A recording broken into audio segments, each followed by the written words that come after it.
As union president and general counsel and representing majority of the workers on Fremont Street in the Strip, I have to be very diplomatic, even when I want to get angry at some words from Councilman Bob Cox. Coffin.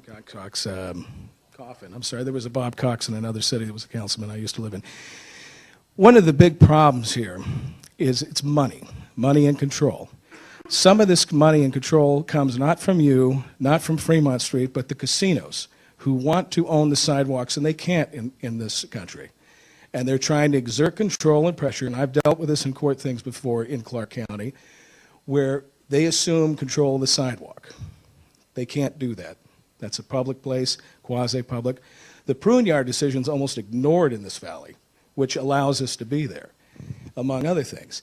Now, the biggest problem is I've identified 13 steps that define a multi-employer control of these performers. Dangerously walking into this because you keep advancing on these controls, and what's happened is you've ignored that you're becoming a de facto employer. The City Council, Fremont Street experience, some of the casinos. Mr. Jerbic, you must know about employer control tests. There's 19 steps in most states. 13 have been reached in this occasion here. We have an employer definable the National Labor Relations Board. We should be sitting down together and working this out. And if we work it out, we can self-police. We can self-regulate without violating the Constitution. And anything that's reasonable and lawful from the city, Fremont Street, as the union president, I can take to the members and get that in writing, and we can get it worked out. We could do an experiment and police ourselves with an organized fashion. If we do this, revenue for everybody can go up. If we work with the casinos, we work with Fremont Street, maybe 30 or 40% from what I estimate. Do some kind of joint marketing plan for tourism to show that we got street performers that are clean, regardless of their talent, because talent is not the threshold for them to be there. The Constitution is. The least of us can be there.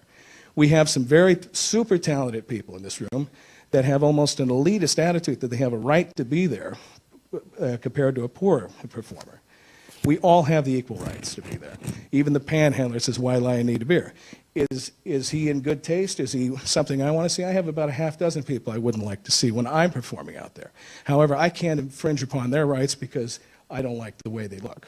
I'm sure there's people that don't like the way I look when I perform.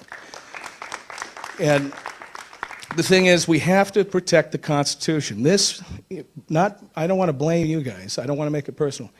But the Santa Monica, Venice Beach thing is an attack on the heart of the United States of America and our Constitution. Once you start unraveling our constitutional rights, it spreads to other cities. And then powerful forces, money forces, will utilize that to limit the union speech. The other union brother that was here, one thing I was disappointed about is he said he didn't care about the street performers. I've been trying to get a meeting with the Central Labor Council to say this can affect you guys. And it can. And I'm not saying you guys have any wrongful intent. I know Coffin has said some very inflammatory things here. And I wish Bob would meet with us and try to see that we have a human face. The young man, Jeff, that spoke in the tank top, that's the heart of it. He's going to be homeless, he's going to be out of work, and everything else. If this thing is passed the way it is, 120 people are gone overnight. They will lose their means of income and means to support themselves. And the only way we can remedy this is with collective action and sitting down with open minds and open hearts to protect the Constitution for all of us. I will make myself available any time or day or night to meet over this. You're welcome.